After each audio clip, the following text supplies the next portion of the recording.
यमुना किनारे मेरो गाँव सावेरे आए जइयो।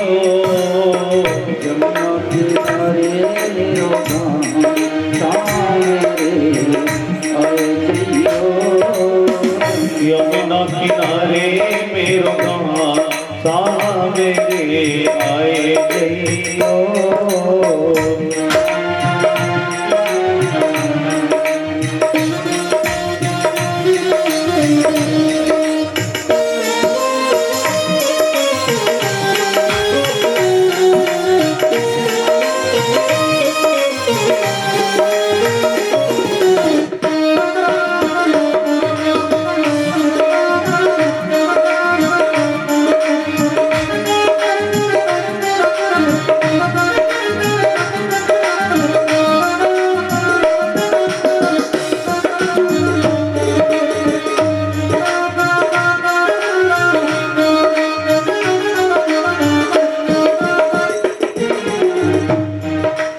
यमुना किनारे मेरी ऊंची हवेली।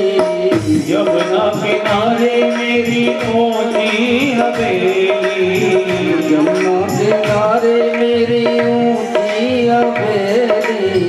यमुना किनारे मेरी ऊंची हवेली। मैं ब्रज की गोपिका नवेली। मैं ब्रज की गोपिका नवेली। राधा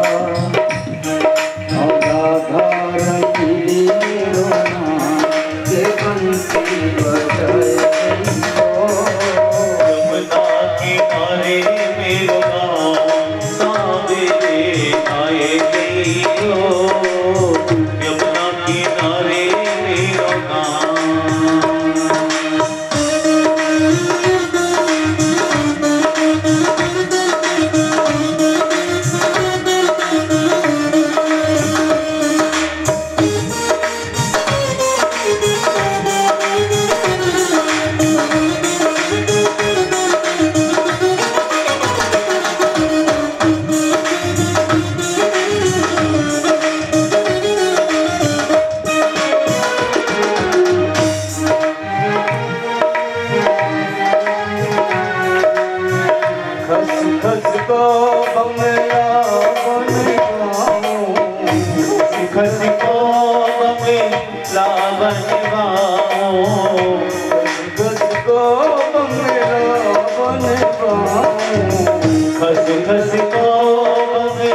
लावन माओ।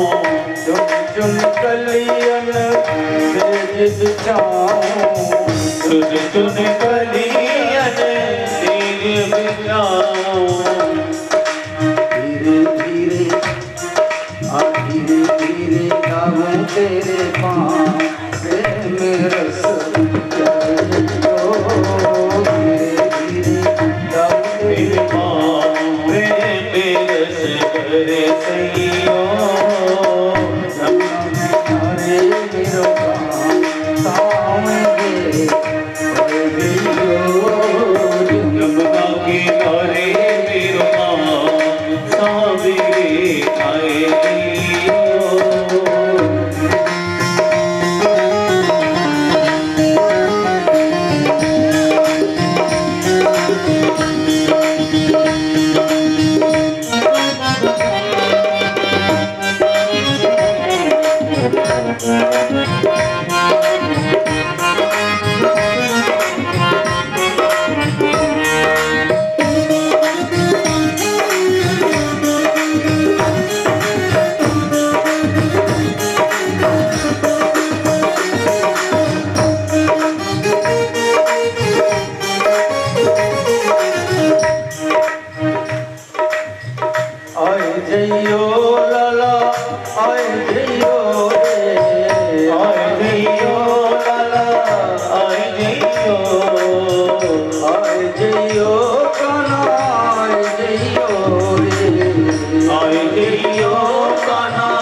धीरे धीरे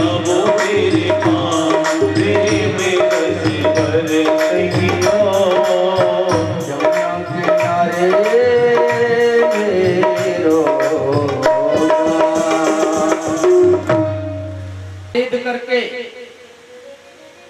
द्रौपदी ने जीता, अर्जुन ने द्रौपदी को जीता।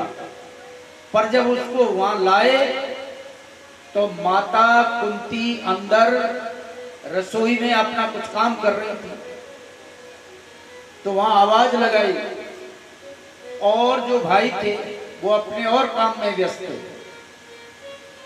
मां आवाज लगाई, जय जय श्री राधे भीम, युधिष्ठिर, नकुल और सहदेव वो पीछे रह गए थे। अर्जुन और द्रौपदी सबसे पहले आए कुटिया पर वनवास काट रहे थे वो। तब कुंती रसोई में जाकर अपने बेटों के लिए भोजन पानी में तैयार था। तो अर्जुन ने आवाज लगाई, मां आपको प्रणाम हो। उसने कहा, बेटा अर्जुन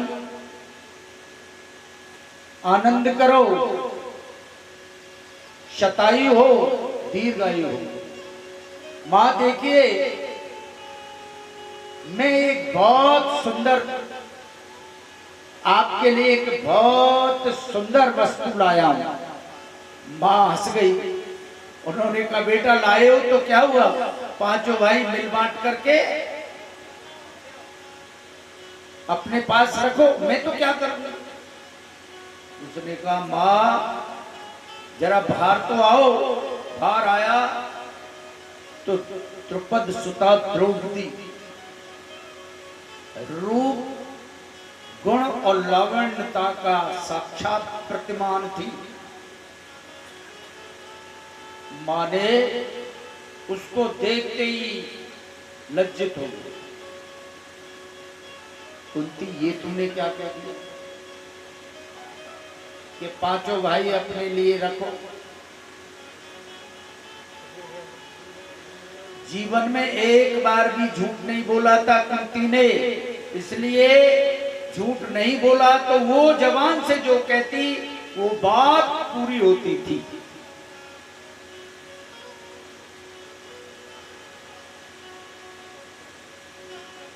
भगवत प्रेमियों, पांचों भाइयों ने अपनी मां के जवान को पूरा करने के लिए द्रौपदी को अपनी धर्म पत्नी बना लिया। पत्नी एक, पति पांच, और पांचों पति एक से एक बलवान।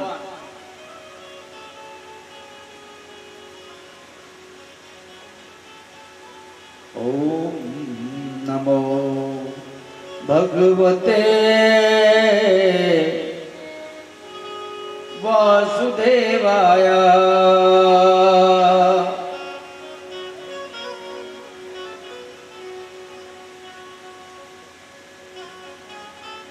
इस प्रकार से द्रौपदी एक काली मां का अवतार था। नियम बना रखा था, जितने दिन एक साल द्रौपदी का पांचों पतियों के साथ रहने का समय आता था।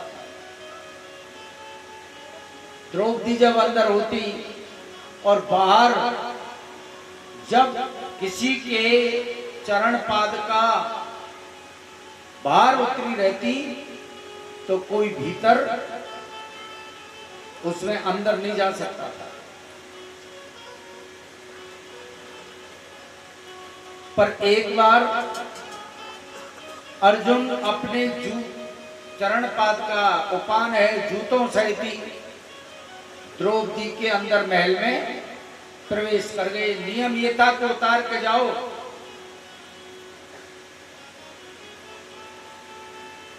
लेकिन वो अपने उपान सहित अंदर महल में चले गए।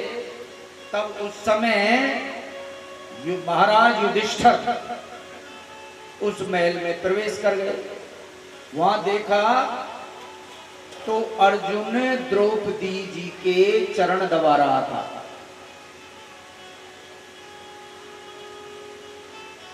द्रौपदी के चरण अर्जुन दबा रहे थे। धर्मराज युधिष्ठिर ने देखा कि ये क्या, एक पुरुष अपनी पत्नी के चरण दबा रहा है। पत्नी यदि पुरुष के चरण दबाए तो ठीक, पर ये तो उल्टी गंगा बह रही है इधर तो। बाहर आ गया युधिष्ठिर ने, और किसी से तो नहीं पूछा, लेकिन भगवान कृष्ण से इस विषय में एक बार पूछा। हे कृष्ण, मुझे आज तक बात समझ में नहीं आ रही है। आपका शिष्य अर्जुन जैसा प्रकांड विद्वान, सूरवीर, योगी, जपी तपी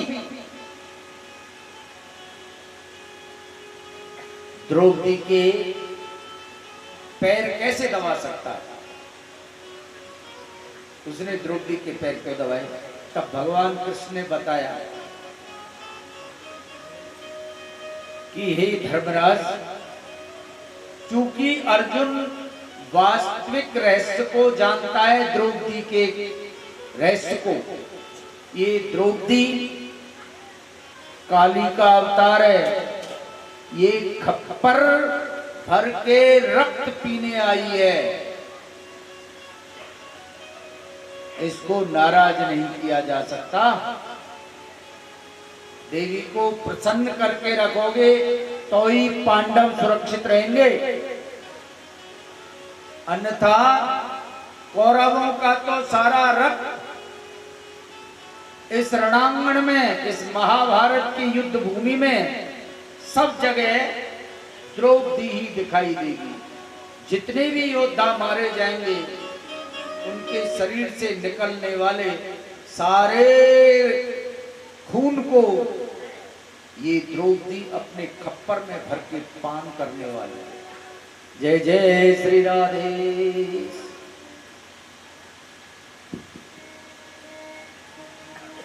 आप भगवान नाम का थोड़ा आनंद लें। बोले बांके बिहारी लाल की जय।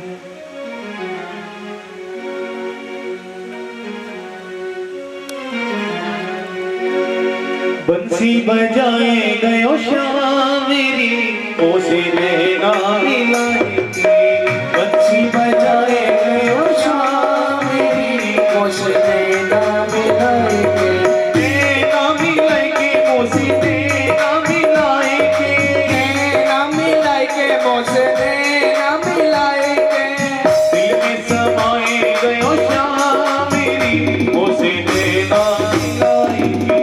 बंसी बजाए गयो श्याम मेरी, ओसे नैना मिलाए के।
पकड़ी भैया, रास्ता रोका मोरा पकड़ी भैया, रास्तारों का मोरा पकड़ी भैया, मटकी गिराए गयो श्याम मुझे तेरा मिलाएगी, मटकी गिराए गयो श्याम मुझे तेरा मिलाएगी, दिल में समाए गयो श्याम मुझे तेरा मिलाएगी, दिल में समाए गयो श्याम मुझे तेरा मिलाएगी।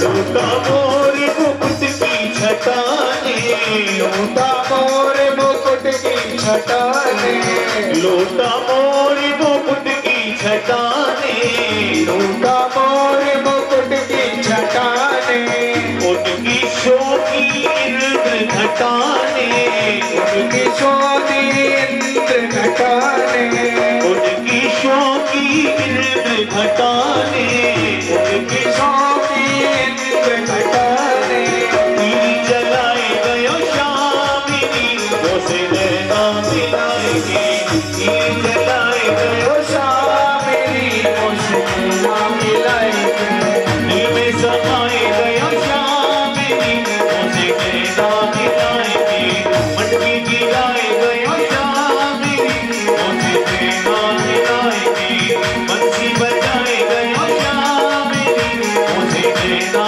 मिलाएगी, मुझे नैना मिलाएगी, मुझे नैना मिलाएगी।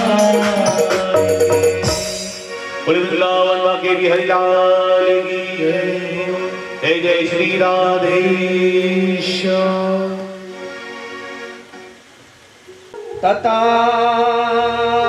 तताराज्य विवेदे सौमंगला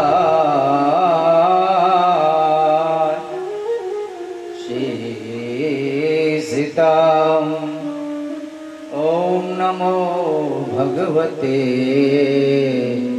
वासुदेवाय। श्री ब्रजेंद्र नंदनो जयति। श्री सुखदेव जी महाराज राजा परीक्षित के लिए भागवत कथा का श्रवण करा रहे हैं। बगल में आओ थोड़ी बगल में।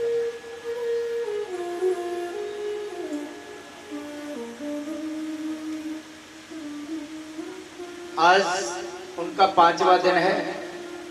अन्न जल हर चीज का त्याग किया हुआ है राजा परीक्षित ने।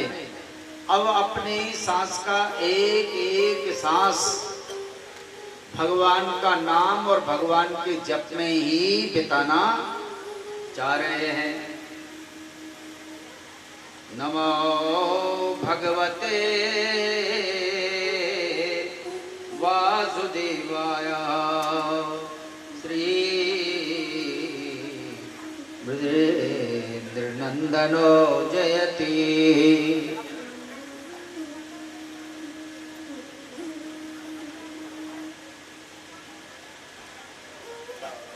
भगवत प्रेमियों,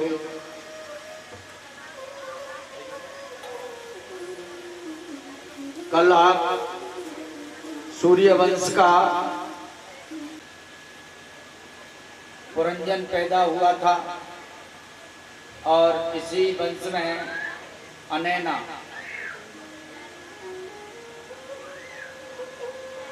योगनाश कुबलाश सूर्य वंश में कुबलाश नाम का एक राजा हुआ उसके 21,000 पुत्र थे। इन 21,000 पुत्रों ने धुंधु नाम के दैत्य का वध कर दिया था। इसी प्रकार से इस वंश में इस संजित पैदा हुए और फिर हुए योगनाश। योगनाश तो संतान ही थे, उनके कोई संतान नहीं हुई। संतान की प्राप्ति के लिए महाराज योगनाश ने 100 विवाह किए थे। 100 विवाह करने के बाद भी एक भी रानी को कोई संतान नहीं हुई, ना लड़का हुआ और ना लड़की।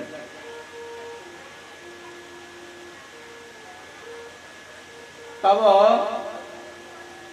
योगनाश ने पुत्र प्राप्ति के लिए एक यज्ञ करवाया।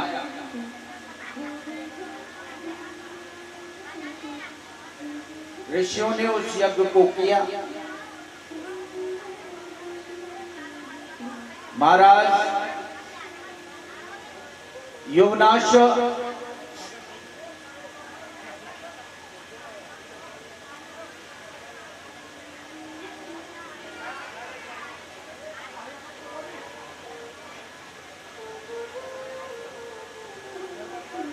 जय जय श्री राधे श्याम। जब राजा योगनाश को कोई संतान नहीं हुई तो उन्होंने वो जंगल में चले गए ऋषियों की सेवा चाकरी करने। काफी समय जब हो गया और राजा जब उदास रहने लगे तो ऋषियों को बड़ी दया आई। राजा अपनी बड़ी रानी को संग में लेके गए थे। ऋषियों ने पूछा, महाराज आप हमेशा उदास रहते हो, आपकी उदासी का कोई कारण तो होगा। तब योगनाश ने तो कुछ नहीं कहा, लेकिन रानी ने कहा कि हे ऋषिगण, हमारे जो महाराज हैं इन्होंने 100 विवाह कराए हैं, लेकिन इनके किसी भी रानी से कोई संतान पैदा नहीं हुई। जब संतान नहीं है तो आदमी संतान ही तो हमेशा यूं तो अपने मन की बात को मन में रहता है, यूं तो हंसता भी है, खाता भी है, पीता भी है, पर वो संतानहीनता की जो टीस है वो किसी चीज से नहीं मिटती है। और जिनके संतान नहीं होती है वो इस चीज को जानते हैं। चाहे खास भाई क्यों ना हो उनका, खास भाई भी उनका अपमान करते हैं। उस भाई का, भाई की पत्नी का वो कभी सम्मान नहीं करते, बल्कि उनको भूखी नजरों से देखते हैं। उसकी संपत्ति पर उनके जीते जी दावा ठोकने लग जाते हैं। नमो भगवते वासुदेवाय। तो उनको कितना बड़ा कष्ट होता है। रानी ने ऋषियों से बता दिया, महाराज की उदासी का यही कारण है। तब उन्होंने कहा, अच्छा इतनी बड़ी सेवा महाराज योगनाश ने की है, हमारी जंगल में ऋषियों के साथ जमीन पर सो रहा है, भूखा प्यासा। तो ऋषियों ने जितने ऋषि थे आपस में सबने बात की और ये निर्णय लिया, हे ऋषियों, तुम अपने अपने हिस्से का थोड़ा थोड़ा पुण्य महाराज योगनाश को बांटो। ये इतना ऋषियों का सारा पुण्य मिल करके तब इसको एक पुत्रेष्टि यज्ञ कराओ, तब जाके राजा के लड़का हो सके। तो ऋषियों ने ऐसा ही किया। एक यज्ञ कराया आश्रम में, वहीं जंगल में। उसमें से यज्ञ करा के जो यज्ञ का जल था, वो जल पड़ करके ऋषियों ने राजा और रानी को समझा दिया कि महाराज इस पात्र में ये जल है, इसको सुबह स्नान ध्यान करा के तुम अपनी रानी के लिए पिला देना, तो रानी गर्भवती हो जाएगी और इसके पुत्र हो जाएगा। गर्मी का समय था, दिन भर राजा रानी यज्ञ में परेशान रहे थे। फिर बहुत जल्दी ही दोनों को नींद आ गई। अब गर्मी में वो जल भी वहीं उनके पास रखा था। राजा को फिर प्यास लगी, नींद में ही उसको वो जल भरा हुआ दिखाई दे गया। तो राजा को ध्यान नहीं रहा, इसलिए नींद में उस जल को राजा खुद पी गया योगनाश। अब कोई बात नहीं, प्रातः काल हुआ, सब स्नान ध्यान करके आए, तब राजा योगनाश को वो बात ध्यान थी। उन्होंने कहा, हे महारानी, वो जल का पात्र लाओ, अब हम स्नान करके आए हैं, आप उसको मुझे दो ताकि मैं आपको अपने हाथ से आपको पिला सकूं। उन्होंने कहा, महाराज वो जल तो इस पात्र में रखा हुआ है, यहाँ देखो। उस पात्र में गए तो खाली था। उसने कहा, इसको कौन पी गया? फिर बाद में रात को ध्यान आया कि अरे तू जगा था, तेने पिया था। तो रानी नहीं पी गया। रानी कहने लगी तो पी गई, तो अब क्या हो? ऋषियों से पूछो। ऋषियों ने जाके ऋषियों से रानी राजा ने हाथ जोड़ के कहा, महाराज वो जो यज्ञ का पुत्रेष्टि यज्ञ के मंत्र अवमंत्रित जो जल था, वो तो रात्रि में अज्ञानतावश मैं पी गया और रानी के लिए पीने को जल नहीं रहा है महाराज, अब क्या होगा? ऋषियों ने कहा, तो जिसने पिया है उसी के से बच्चा हो गए। अब राजा बड़े धर्म संकट में फंस गया। उसने कहा, महाराज ऐसा कोई विधान नहीं है जो ये बच्चा सही तरीके से मेरी रानी के ही कोख से जन्म ले। कि नहीं राजन, ये तो मंत्र अवमंत्रित जल है, ये तुमने पिया है, तुम्हारे से ही होगा। अब कुछ समय बीतता चला गया तो राजा का गर्व उभरने लगा, बढ़ने लगा। राजा शर्म के मारे ना बाहर निकले ना भीतर, और चिंता में ये और हो गया कि चूंकि गर्भ को उत्पन्न होने के लिए माँ के पास तो उसका सही प्रोसीजर है, तरीका, लेकिन राजा धर्म संकट में फंस गया कि बच्चा होगा तो होगा कैसे? इसके लिए कोई उचित मार्ग नहीं है।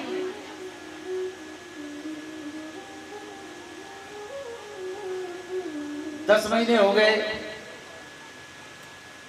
पर बच्चा तो गर्भ में ही था। ऋषियों ने कहा, महाराज बच्चा पूरी तरह से विकसित हो चुका है, इसलिए इसको तो बाहर आना चाहिए। तब एक ऋषियों के एक चिकित्सक को बुलाया, सर्जन चिकित्सक, सर्जन डॉक्टर, उनको बुलाया और राजा की दाहिनी तरफ के पेट को काट करके उस बच्चे को निकाला। उस बच्चे का नाम पड़ गया मानधाता। जय जय श्री राधे।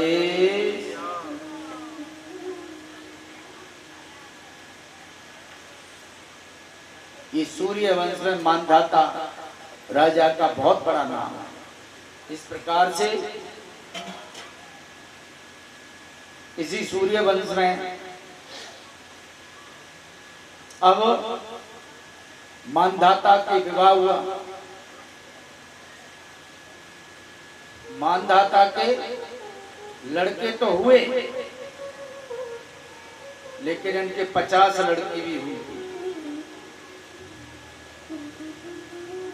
मानधाता पर स्वर्ग से यदि गिरी, इतनी तेज धार से गिरूंगी जो धरती को फाड़ करके मैं पाताल तक में जा सकती हूँ। इसलिए मुझे धरती पे कोई पहाड़ पर्वत कोई नहीं रोक सकते। तो उसने कहा, भगीरथ जी ने, हे गंगा माँ, तो बताइए फिर मैं आप मेरे पितरों का कैसे उद्धार हो। तो उन्होंने कहा, भगवान शंकर जी को प्रसन्न करो, वो अपनी जटाओं में मेरे वेग को रोकेंगे और तब धीरे धीरे गंगा जी धरती पे जब मैं आऊंगी और तुम मेरे आगे आगे चलोगे, तुम ज्यों ज्यों आगे चलोगे तुम्हारे 60,000 जो भाई भस्म हुए पड़े हैं वहां तक तुमको पैदल मुझे रास्ता बताना पड़ेगा, मैं पीछे पीछे, फिर तुम्हारे भाइयों का उद्धार हो जाएगा। तब जाके भगीरथ जी ने भगवान शिव को प्रसन्न किया तपस्या से, तब ये गंगा आई। तो आगे आगे भगीरथ, पीछे पीछे गंगा मैया। बोलो गंगा मैया की जय जय श्री राधे।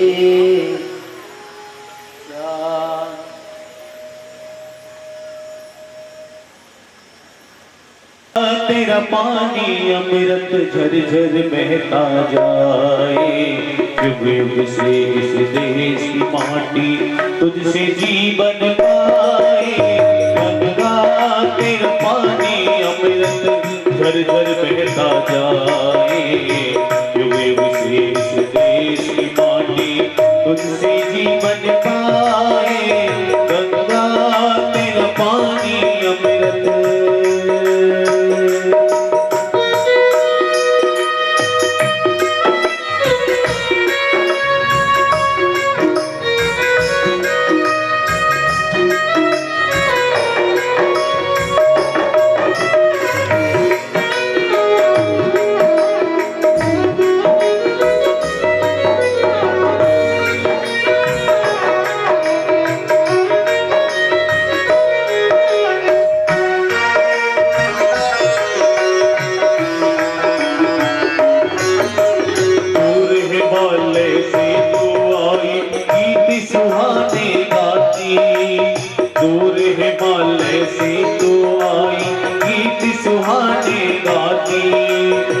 बस्ती बस्ती जंगल जंगल सुख संदेश सुनाती, बस्ती बस्ती जंगल जंगल सुख संदेश सुनाती। तेरी चांदी जैसी धारा, तेरी चांदी जैसी धारा मीलों तक लहराए। गंगा तेरा पानी अमृत झरझर बहता जाए, युग युग से इस देश की माटी तुझसे जीवन पाए। गंगा तेरा पानी अमृत।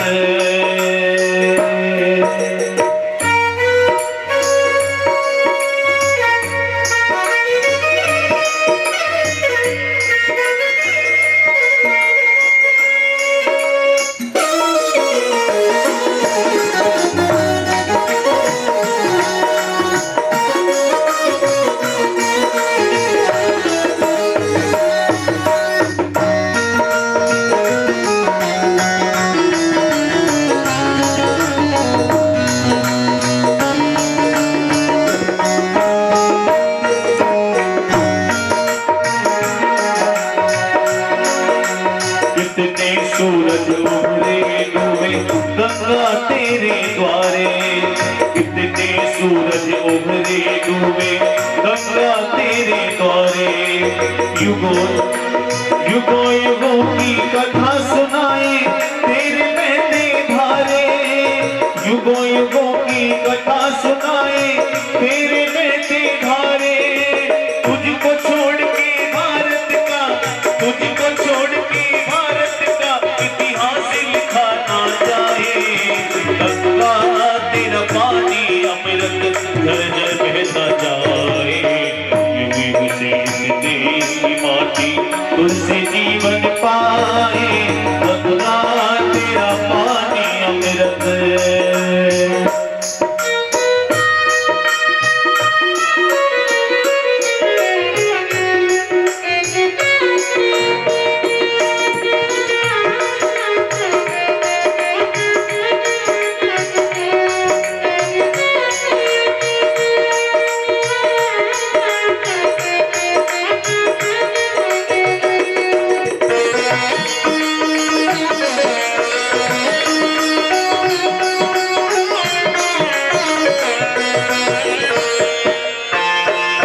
तुझसे जीवन पाए गंगा तेरा पानी अमृत, गंगा तेरा पानी अमृत, गंगा तेरा पानी अमृत।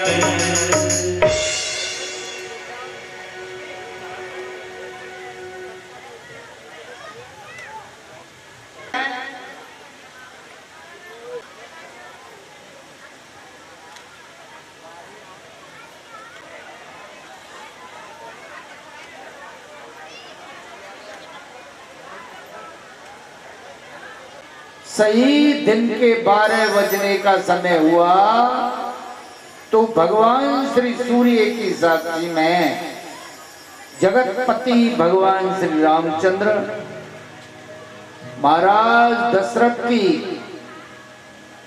पटरानी कौशल्या जी के महल में उनके समक्ष प्रकट हो गए।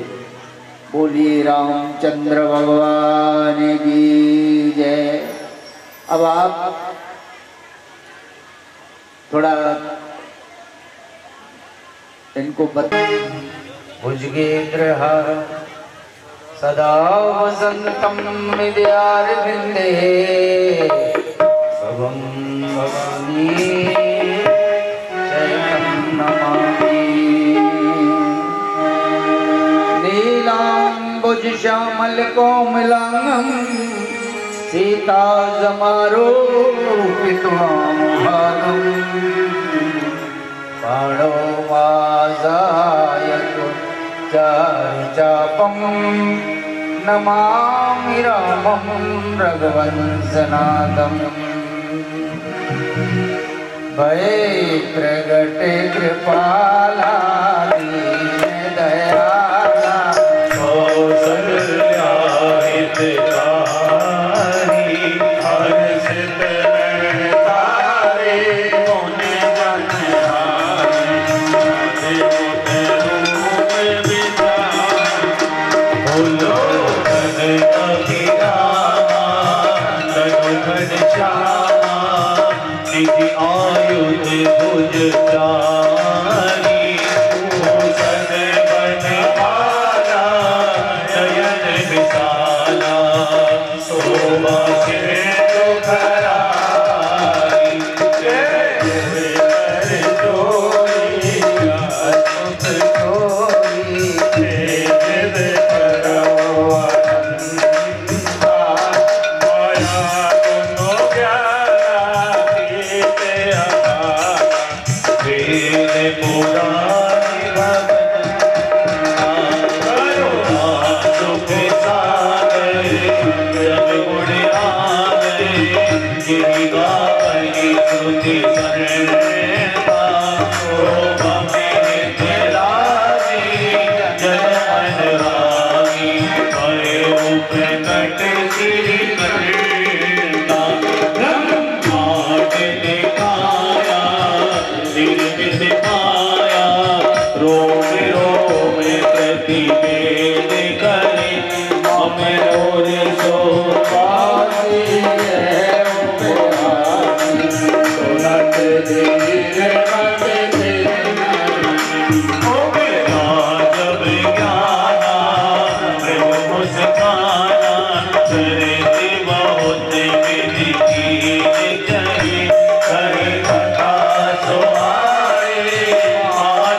तनया माया गुण गोपाल लखन सिया राम चंद्र जुग जय। मुझे ले चले अपनी नागरिया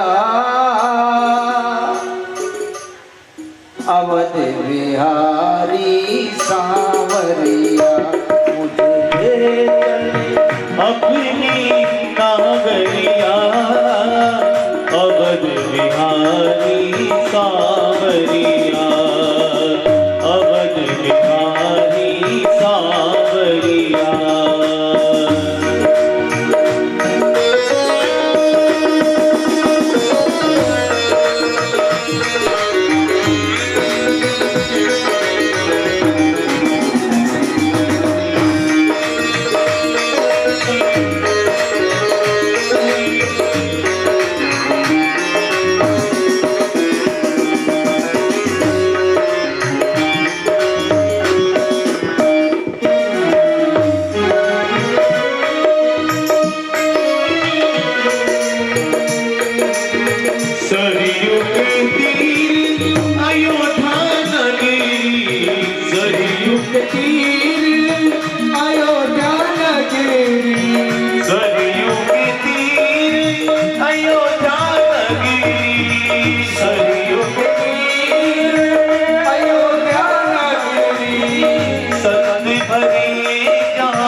बड़े बड़े पापाचारी जो इस धरती पर अहंकार की साक्षात मूर्ति बने हुए थे, भगवान श्री राम ने सबका खात्मा किया। सीता जी का अपहरण करने वाले रावण को परिवार सहित मार दिया। लंका से भगवान लंका में विजय पताका फहरा करके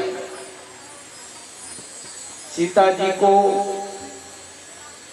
और तमाम अपने स्वजनों को, भक्तों को, शुभ चिंतकों को अपने साथ पुष्पक विमान में बिठा करके भगवान वापस भारत वर्ष में आ गए।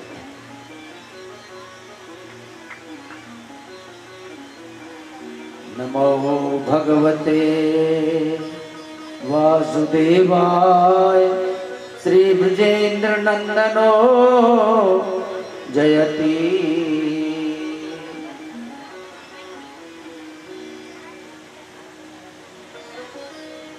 सुखदेव जी कह रहे हैं कि हे राजा परीक्षित,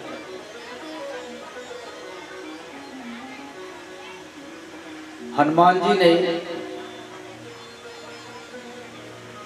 सबको, भगवान श्री राम ने जब युद्ध समाप्त हो गया तो सबको विदा कर दिया, पर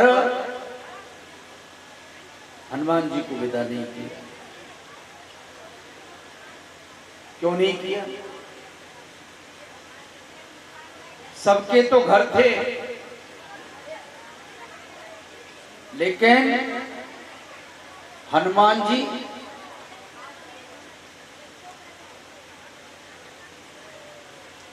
और भक्त तो कमी उनमें नहीं थी। भक्ति की अनन्यता और भक्ति की पराकाष्ठा में तो किसी के में कमी नहीं थी, परंतु श्री हनुमान जी के हृदय में श्री राम जानकी निवास करते थे। हनुमान जी को विदा कर देते तो फिर अयोध्या में आकर के शासन कौन करता? राम जानकी तो हनुमान जी के साथ ही चले जाते।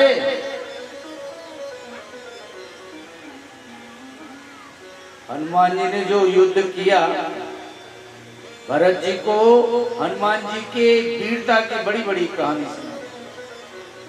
भैया, हनुमान जी यदि नहीं होते तो आज हम वापस अयोध्या में नहीं आ पाते, इसलिए इनसे हम पूर्ण नहीं हैं।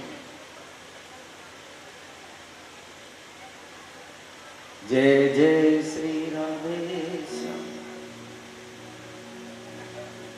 भरत भैया कपिसोर ने हम नहीं हो, भरत भैया कपिसोर ने हमें नहीं। जो नहीं होते हनुमत भैया, और जो नहीं हो तो हनुमत भैया, मोहे कोला तो जगमई। भरत भैया कपिसोर ने हम नाई।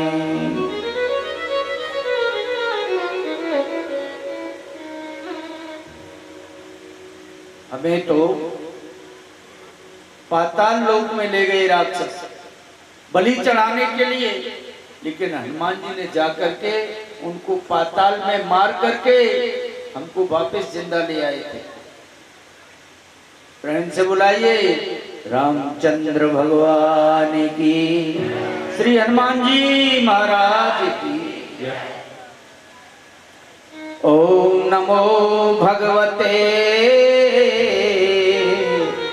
वासुदेवाय श्री ब्रजेंद्र नंदनो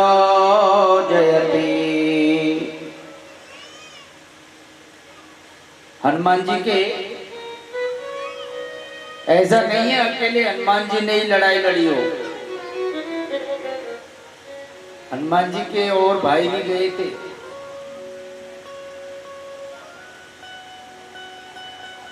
तो अभी एक प्रसंग आया है तो हनुमान जी के भाइयों के नाम हम आपको बताए देते हैं।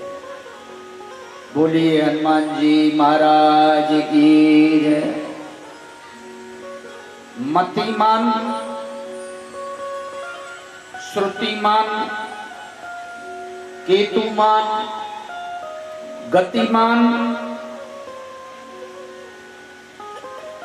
धृतिमान और हनुमान, ये भाई थे। मतिमान, श्रुतिमान, केतुमान, गतिमान, धृतिमान, ये 5 भाई तो ये थे और छठे थे हनुमान। जय जय श्री राधे श्याम।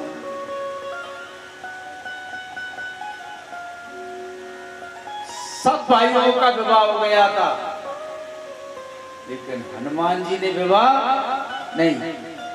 जय जय श्री राधे श्याम। ओम नमो भगवते वासुदेवाय। हनुमान जी हनुमाना कृपश्च विभीषण परशुराम, सप्त चिरंजीवियों में इनकी गिनती आती है। ये चिरंजीवी हैं, कभी नहीं मरते। एक कल्प तक हनुमान जी इस धरती पर निवास करेंगे। इसलिए जरूर आप हर शनिवार और हर मंगलवार को और कुछ नहीं आए तो नासे रोगे हरे सब पीरा।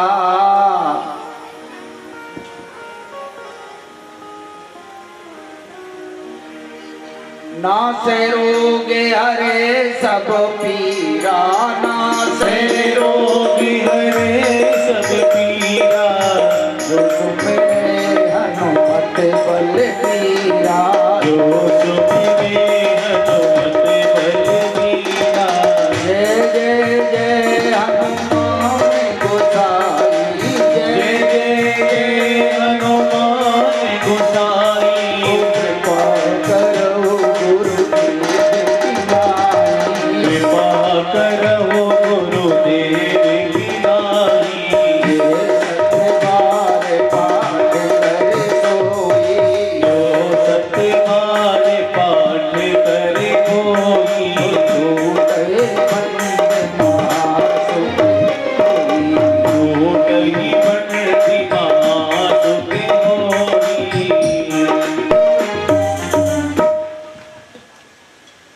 आप ये 3 चौपाई जरूर बोला करो। इस कलयुग में हनुमान जी साक्षात चमत्कारी हैं, चिरंजीवी हैं। अश्वत्थामा भी चिरंजीवी है, राजा बलि भी चिरंजीवी हैं, व्यास जी भी चिरंजीवी हैं, हनुमान जी भी, कृपाचार्य जी, परशुराम जी भी, ये सप्त चिरंजीवी हैं। इसलिए सप्त चिरंजीवी इनका नाम रोज जपते लिया करो, आपकी दीर्घायु होगी। प्रेम से बुलाइए, जोर से बुलाइए, ताकत के साथ। बोलिए हनुमान जी महाराज की। जय।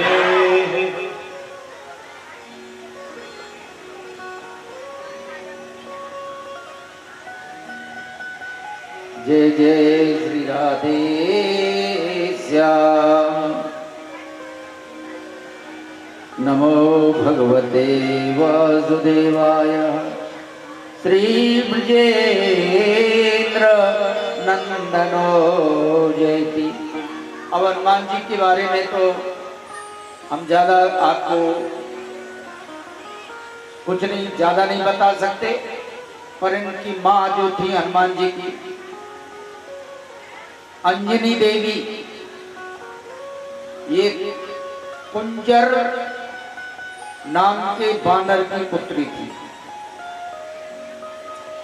रामायण में ये बताया गया है कि